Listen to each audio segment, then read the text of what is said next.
채용 대상자의 선박을 가정해서 첫 번째 지원서입니다. 지원서. 지원서 영어 표현은 application blank. 지원서에는 대개 학력, 직장 경력, 직장 이해 활동에 대한 정보 수집에 이용하는 것이 바로 지원서고요. 면접관들이 질문하기 위해서 기초자료로 대개 이 지원서를 활용한다. 예를 들어서 어느 직장을 다녔다고 하는 경력이 있으면 전 직장을 그만둔 이유에 대해서 한번 설명해봐라. 고용 평등에 관한 법률에 의해서 요즘에는 신체적인 조건이라든가 또는 결혼했느냐 안 했느냐 이런 걸 갖다가 지원서에 쓰지 못하도록 되어 있는가 봐요. 뿐만 아니라 종교, 또는 출생지, 본적, 부모의 직업 이런 것들도 물어보지 않는 게 일반적인 지원서의 양표되어 있습니다. 옛날에는 부모님 뭐 했냐 이런 질문을 많이 했어요.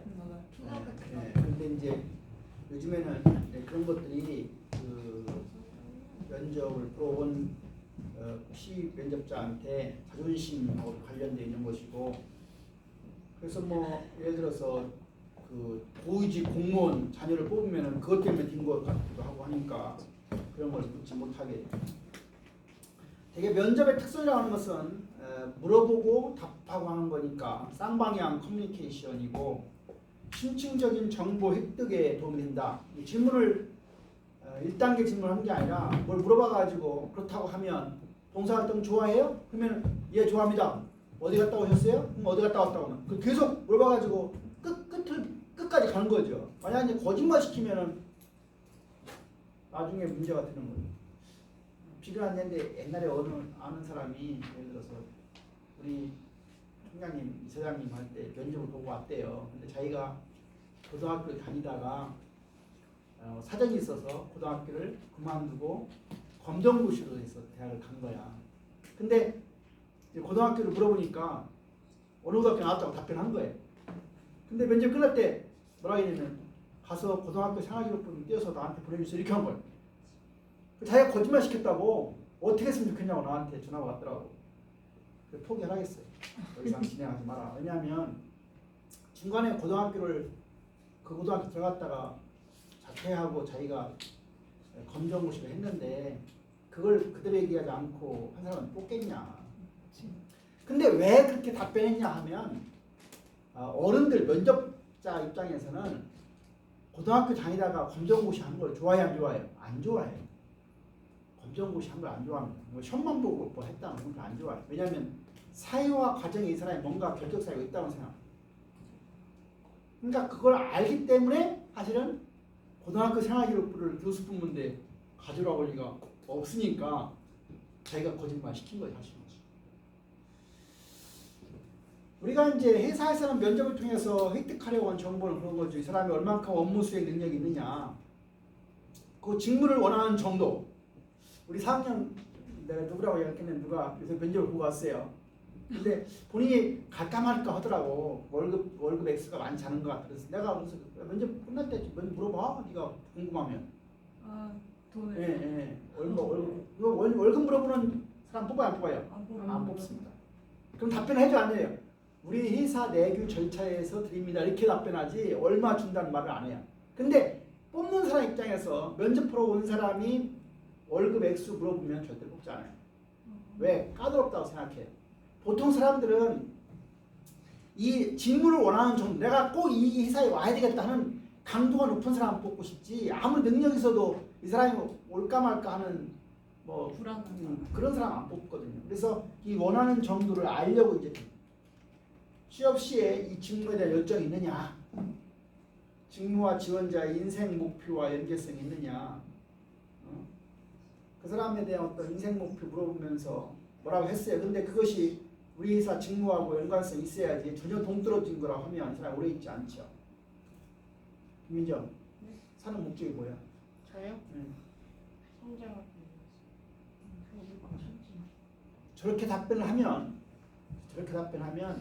어디에 담았죠? 그러면 이게 가?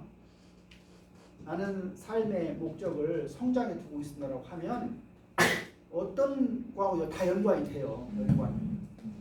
그러네. 베스트 앤서. 성장의 기쁨이 뭐라고 그랬어요? 윤지은, 성장의 기쁨이 뭐라고 그랬어요? 김민정, 성장의 기쁨이 뭐야? 행복이야. 그래서 윤지은이는 성장의 기쁨이란 말 내가 수없이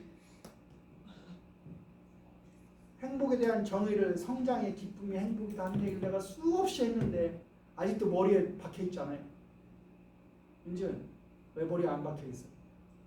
이채원이 머리에 박혀 있어, 안 박혀 있어? 안 박혀 있어요. 안 박혀 있어. 당당한데? 예, 주도도 돼야 돼요. 솔직하잖아요. 이채원이의 장점. 아닌 건 아니다. 근데 저런 사람을 좋아할까요? 회사에서? 어떨까요? 아닌 거 아니라고 확실하게 말하는 사람 좋아해, 안 좋아해? 근데 필요할 때 됐지. 네? 필요할 것 같지.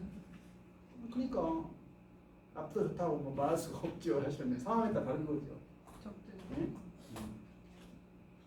면접은 지원자의 성과를 예측할 수 있는 훌륭한 도구이지만 그 면접의 유용성은 면접관에 의해 크게 달라진다는 단점이 있다. 부적절한 질문을 한다거나 또는 객관적인 자세를 유지하는 것을 그려한다거나 또 직감적인 판단, 너무 많은 말, 부정적인 측면을 중시하는 것, 지원자들 간의 비교하는 것 등 면접에 부적절한 태도나 행동을 보이는 경우가 많으면 안 좋겠다. 면접관들에 대한 사전 교육이 필요하다. 그래서 그 회사의 어떤 면접을 할 때 면접관에 대해서 오리엔테이션 하죠. 대기업 같은 경우는 자기네 회사에서 꼭 면접을 다 하지 않고요. 1차 면접 같은 경우는 전문 면접관들한테 의뢰하는 경우가 많아요. 그래서 그 우리 학과 나와 군의학번에 최진희라고 하는 학생이 있는데 그 학생은 우리나라에서 대표적인 이 면접관으로 알려진 애예요.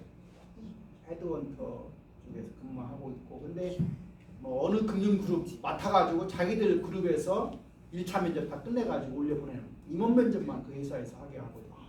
오히려 전문 면접관들이 보는 안목이 훨씬 더 많죠. 저도 1년에 몇 번씩 면접을 들어가요. 내가 누구 면접 할까요? 신입사원. 공무원. 내가 1년에 몇 번씩 면접을 들어가는데 다음 주도 월요일 날 오라고 하는데 수업이 따분돼가지고 나는 수업하고 따분되면 무조건 안 간다 그래. 네, 왜냐면 내가 면접 간다고 해서 학생들 수업을 옮기는 것은 기본적인 자세가 아니라고 해서 절대로 다른 교수님 보내고 뭐 그러는데 제가 면접 가는 데는 주로 그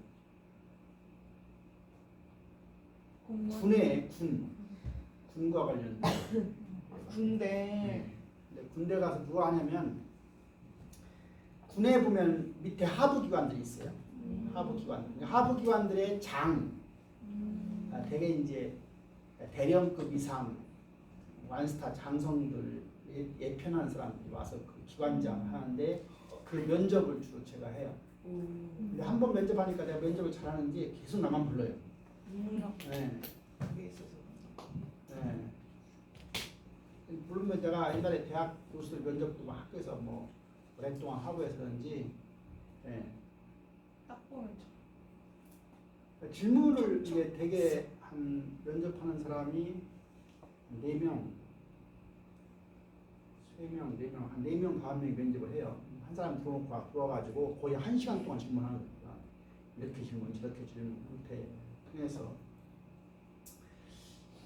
표준화된 평가 양식 활용하는 경우도 어떤 하나의 좋은 예가 될 수 있다. 그래서 면접의 유형은 구조적인 것은 정해놓은 어떤 틀에 맞춰서 하는 것이고 비구조적인 것은 상황에 따라서 유연성을 가지고 하는 것이고 행동 기반은 질문할 때 그런 거 해본 적 있느냐 이런 거 해본 적이에요. 성과 기반은 그렇게 해서 성과를 내본 적이 있냐 이런 거죠.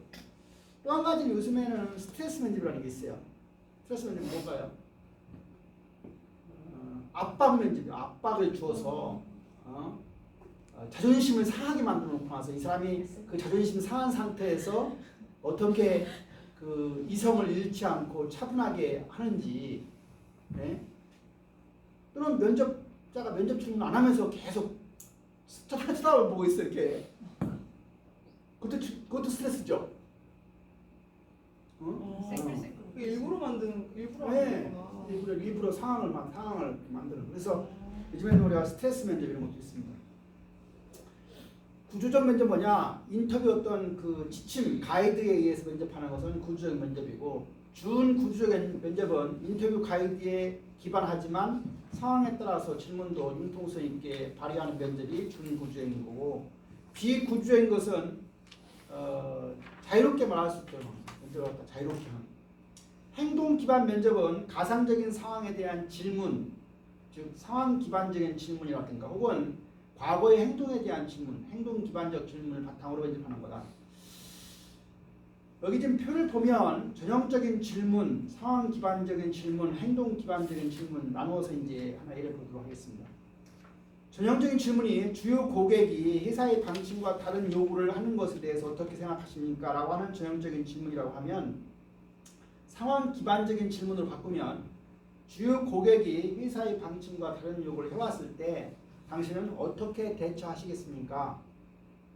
라고 하는 질문을 하는 거죠. 행동 기반적인 질문은 주요 고객이 회사의 방침과 다른 요구를 해왔을 때 어떻게 그동안 대처하셨습니까? 이렇게 질문을 해가지고 이제 그런 질문을 바꿔서 해볼 수 있고요. 성과 기반 면접은 면접 과정에서 면접자의 성과를 일정 부분 평가할 수 있는 형태의 면접인데, 판매 활동 시연 면접이라는 거예요. 볼펜을 자기네 회사에서 만든 볼펜을 한번 팔아봐라. 즉석에서 어떻게 설명해서 네가 팔 거냐. 여러분들 같으면 볼펜이나 만년필을 파는 사람이 뭐에 제대로 얘기를 해야 사고 싶겠어요?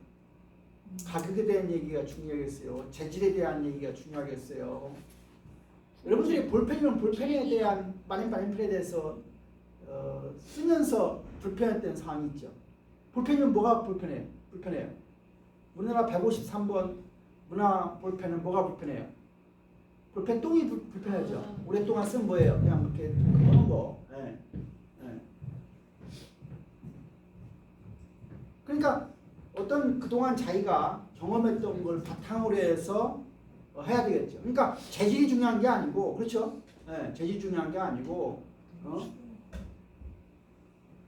가격이 중요한 게 아니고, 그러니까 판매 시연을 한번 해보도록 한다거나, 또는 프레젠테이션을 한번 해보게 한다거나, 또는 옆에 사람하고 한번 줄을 만들어서 토론을 시킨다거나, 이런 형태가 성과 기반 면접입니다. 이 프레젠테이션 면접은 거의 많이 해요. 어떻게 하냐면 프레젠테이션 할 때 인터넷을 쓸 수 없는 공간을 만들어줘요. 그러니까 노트북은 잔뜩해요. 노트북이 다 깔려 있는데 개인이 만드는 거예요. 개인이 만드는데 인터넷을 못 쓰게 하는 거예요. 그리고 문제를 줘요. 문제를 주고 나서 네가 만들으라고 그래요. 그러면 문제를 가지고 이제 여러분들이 주로 인터넷 들어가서 그동안 이렇게 다운받아가지고 만든 형태가 아니라 그 문제를 해결할 수 있는 것을 그 자리에서 그 PT로 만들어가지고 발표해요. 이게 이제 그 국민은행 면접, 보통 은행들 보면 면접 다 그렇게 하고 시간을 1시간, 2시간 주고 와서 면접하는 거예요. 그러면 머릿속에 뭐가 들어가 있어야 돼요? 대학 다닐 때 그와 유사한 문제를 해결했던 경험이 있으면 그걸 머릿속에 끌어다가 만드는 거예요. 근데 한 번도 해본 적이 없어. 그러면 그 자리에서 어떤 독창적인 아이디어가 나오는 게 쉽지 않죠. 그래서 우리가 여러분들이 그 학교에서 PT를 만들고 할 때 너무 지나치게 인터넷에 의존해서 찾아가 갖다가 제끼는 건 의미가 없고 머릿속에 딱 생각해서 만들었던 것들. 가장 극단적인 형태의 성과 기반 면접은 지원자에게 콜드콜 임의 방문하도록 한다. 콜드콜은 사전에 약속되어 있지 않고 갑자기 임의로 방문해서 우리가 하는 것, 그런 형태를 취하는 경우도 있다. 스트레스 면접입니다. 지원자를 스트레스가 가장 많은 상황으로 몰아넣고 어떻게 이 사람이 행동하는지를 관찰하는 형태 면접이 스트레스 면접입니다. 지원자의 인내심을 보기도 하고요. 또는 순발력을 보기도 하고 또는 창의성 등 다양한 측면에서 관찰이 가능하다. 때에 따라서 면접관이 침묵을 한다거나 또는 뭐 공격적인 질문을 해본다거나 또는 까다로운 퀴즈 등 같은 그 스트레스를 조성하는 방법이 또 하나 이해가 될 수 있다. 그래서 성과 기반 면접도 사실은 스트레스 면접 범주에 포함될 수 있습니다. 스트레스 면접의 사례가 나와 있습니다. 합창을 해보도록 하겠습니다. 시작. 세계 최고 소프트웨어 개발자 마이크로소프트 신입사원 면접장 빌 게이츠 회장은 미국의 교수수업을 몇 개 이탈하는 황당한 질문을 던졌다. 스트레스 면접 또는 압박 면접이라고 불리는 이런 방식은 2차 대전 중 연합군이 적진에 침투할 군사권을 침범하는 과정에서 사용됐다. 취업 준비생들 사이에 가장 스트레스가 심한 면접으로 전명난 두산그룹은 최종 면접 전 이미 3시간여에 걸쳐 실무자 면접을 진행한다. 지원자들은 DISC 면접에서 비즈니스 현장에서 벌어지는 특정 상황을 접한 뒤 해결 방안을 도출한다. 준비 시간 1시간 뒤 발표 및 질의 응답을 한다. SI에서는 인성을 본다. 2명의 면접관이 꼬리에 꼬리를 무는 질문을 퍼붓는다. 2개 면접은 각각 1시간 30분 안팎으로 3시간에 달한다. 지원자들마다 차이는 있지만 대체로 SI 면접에서 상당한 스트레스를 호소한다. 인간성의 밑바닥이 고스란히 드러나기 때문이다. 답변 중 거짓말을 하면 낭패를 본다. 질문이 꼬리를 물기 때문에 거짓말을 낳게 되고 나중에는 말문이 막힐 수밖에 없다. SK건설의 경우 이 공개 지원자들을 대상으로 창의력을 테스트한다. 레고로 집을 지어 보라고 한다. 6명이 함께 조를 이뤄 1시간 40분간 집을 짓고 왜 이런 집을 지었는지 어떤 방식이 동원됐는지 등 프레젠테이션을 한다. 재료가 한정된 창의력 차이를 확인할 수 있고 6명의 팀워크를 통한 조직 적응력도 확인할 수 있다. 응징그룹의 상황극 면접도 유명하다. 면접관이 직원 1명에 미리 선발한 직원 1명을 붙여 상황 연계를 시킨다. 예를 들어 선배가 회사에 생활이 힘들어서 못하겠다고 고민 상담을 한다. 면접관들은 지원자가 선배 입장에서 어떻게 대응하는지 관찰한다. 선배가 블랙 컨슈머가 된 지원자에게 악의적인 민원을 제기하는 상황도 자주 등장한다. 두산그룹이 어느 이상 알아요? 배 두산그룹이? 아닌가?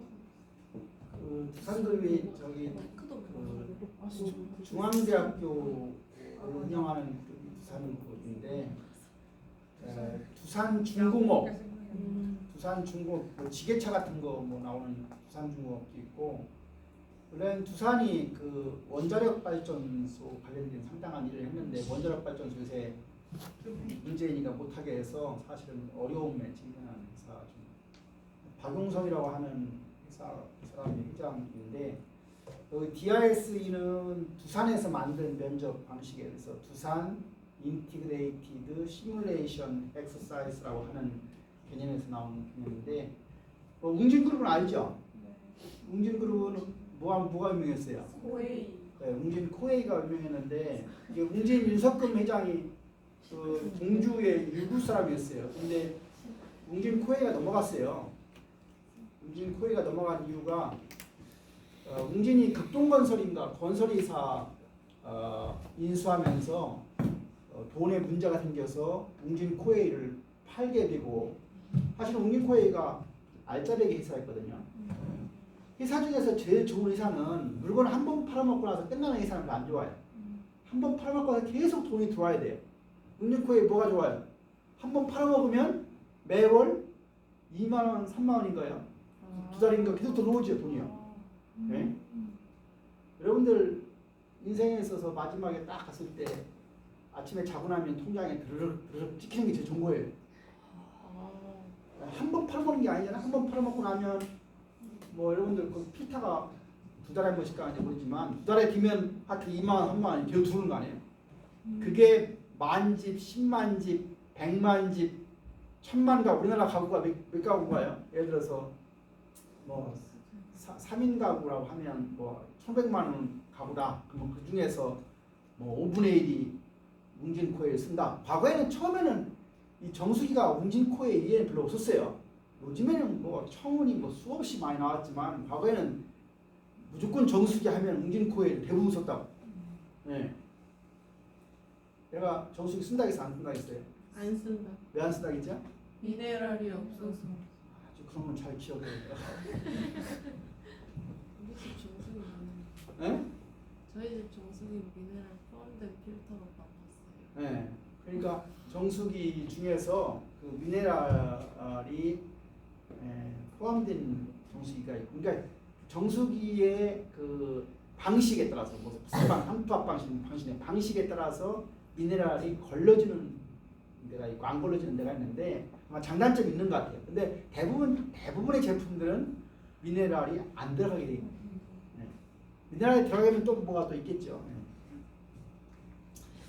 선발 시험, 참고인 조회, 뭐 신용 및 경력 조회입니다. 선발 시험 뭐냐?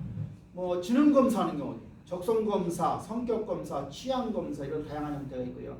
우리나라 대기업들의 직무 적성 검사는 실제로 주로 어떤 검사 위주냐면 언어 능력 검사하는 거, 수리 능력, 공간 지각 능력 이런 거 있죠. 근데 그러면 내가 그런 능력이 떨어지면 어떡하냐? 부지런히 해보면 돼요. 여러 수많은 문제를 풀다 보면 문제의 일사성이 발견이 되어서 더 잘 풀 수 있으니까 나는 그런 능력이 없다고 해서 그냥 준비 안 하는 게 아니라 여러분들이 취업하려고 마음을 가지면 저는 직무적성 검사도 다양한 형태의 많은 문제를 풀어보면 하시면 올라갑니다. 미국의 경우는 판매 적성 검사 이런 것들 즉 상업적 문제 패키지가 만들어져서 판매하는 경우도 있다고 해요. 선발 시험은 지원서나 면접에 비해서 유용성에 대한 논란이 가장 많은 선발 도구 중 하나다. 따라서 선발 시험의 성적으로 합격 여부를 판단하는 것이 바람직하지 않고 낙제점이 아니면 다음 단계 넘어갈 수 있도록 하는 것이다. 일반이면 되게 아까 삼성 그 사트 시험 얘기했지만 이번에는 70점이다, 60점 이렇게 해서 미만 리퀘어먼트만 정해놓고 나서 그 이상 된 사람들은 그 다음 단계로 다시 또 면접을 한다거나 단계 넘어가는 이렇게 하는 거죠. 참고인 조회, 참고인으로부터 지원자에 대한 정보를 수집하는 것을 의미한다. 우리나라의 경우는 참고인 제도를 공식적으로 도입하는 경우가 거의 없는데 지원자를 가장 잘 알고 있는 사람, 다시 말하면 전 직장의 어떤 동료나 상사이기 때문에 소수의 지원자를 대상으로 정밀한 검토가 필요한 경우에는 이런 비공식적인 루트를 통한 정보 수집도 유용한 방법일 수 있다. 신용 및 경력 조회입니다. 합격자를 대상으로 학력, 경력 등을 확인하는 걸 바람직하다. 예를 들어서 경력이 뭐 5년 있다고 했으면 그 의사한테 의뢰해서 경력 조회 증명서를 보내달라고 하는 거예요. 그런 거예요. 우리나라에 신용정보 제공기관이 있으니까 그런 한국신용정보나 한국신용평가정보 또는 코리아 크레딧 뷰로 이런 거 통해서 신용을 알아볼 수 있다. 지원자의 동의 없이 신용정보를 조회할 수 있기 때문에 합격자에 한해서 지원자의 동의를 받아서 조회하는 걸 바람직하다. 요새는 뭐 까다로워져가지고요. 학교에서 강의 하나만 특강한다고 하더라도 뭐까지 받는 줄 알아요? 뭐죠? 무슨 경험, 성폭행, 무슨 뭐 성 관련된 것이 경찰서에 그런 정보가 있나 봐요. 그 본인이 그 동의를 해라고요, 다. 내가 어느 대학에 가서 뭐 사이버 대학에서 강의를 한다고 하면요, 그냥 사이버 대학에서 나한테 연락이 와요. 당신 경찰서에다가 우리가 그 성 관련된 걸 의뢰하려고 하니까 당신 동의하느냐? 동의한다고 안 하면 그 사람은 안 되게 돼 있어. 우리 학교 와가지고 이 강의 1시간 하는 거 가지고 지금 그렇게 하게 돼 있어. 왜냐면 성 관련 문제가 있는 사람 경찰서에 데이터가 있는데 그런 사람 와서 못하게 돼 규정이 쓰는 거예요. 점점 복잡해지고 있어요, 세상이. 평가센터, 어세스먼트 센터, 어세스먼트 평가란 말이죠. 다수의 평가자가 여러 가지 평가 기법을 활용해서 대상자의 능력을 종합적으로 평가하는 것이 바로 평가센터에 하는 일인데 일정한 장소에서 뭐 2일이나 3일에 걸쳐서 시행하는 경우가 많다. 이 평가센터는 주로 프레젠테이션을 한다거나 역할 연기, 롤플레이. 그다음에 케이스 스터디, 사례 연구를 한다거나 비즈니스 게임, 또는 그룹 어떤 디스커션 이런 것들은 다양한 형태의 모의 시뮬레이션 엑서사이즈를 실행한다. 그 다음에 신체 검사를 하죠. 채용 제안을 받은 지원자 대상으로 시행. 채용이 이제 됐다라고 하면 그 사람이 이제 신체 검사 받아가지고 그 결과를 내라고 그래. 예를 들어서 전염병이 있는지, 뭐 간염 보균자인지, 또는 뭐 폐결핵 환자인지, 또는 뭐 요새는 우리나라도 에이즈 환자가 상당히 많이 늘었다고 그래요. 몇만 명 된다고 그래요. 네? 그래서 에이즈 그런 사람 안 뽑겠죠, 회사에서요. 그러니까 그런 신체 검사 결과를 가져라고. 인턴 사원 제도. 인턴 제도는 원래 대학생에게 실버를 익힐 수 있는 기회를 제공할 목적으로 도입되었지만 점차 회사가 지원자를 찾을 때 인턴 경험을 했던 사람들을 많이 찾는 경우 바뀌고 있습니다. 우리나라의 경우 인턴 제도는 80년대에 도입되어서 90년대 후반에 영업적으로 확산하는 경향이 있었다. 인턴 사원 제도를 통해서 기업은 적은 비용 부담으로 정식으로 입사했을 때 업무 수행 능력을 갖출 수 있도록 하는 장점을 가지고 있다.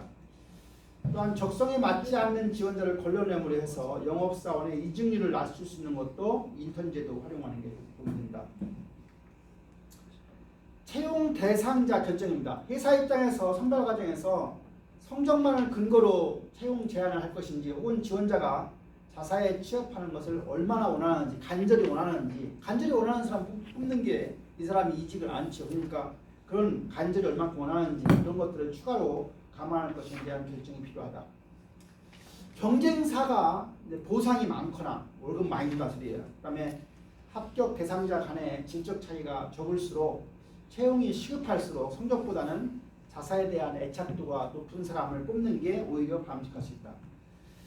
이렇게 해서 채용이 결정이 됩니다. 선발된 지원자를 자사의 직원을 만들기 위한 공식적인 절차가 바로 채용이라는 말인데 채용 제안을 하기 전에 의사결정 사항은 언제 이걸 결정할 건지 그 시한이나 협상의 마지노선, 협상은 아마 주로 이제 연봉에 대한 협상 이런 거. 그래서 회사가 딱 결정이 되면 이제 배치를 받으면 연봉 협상을 해요. 당신은 1년간 연봉이 얼마다. 근데 그 연봉에 포함되어 있지 않은 내용들이 있어요.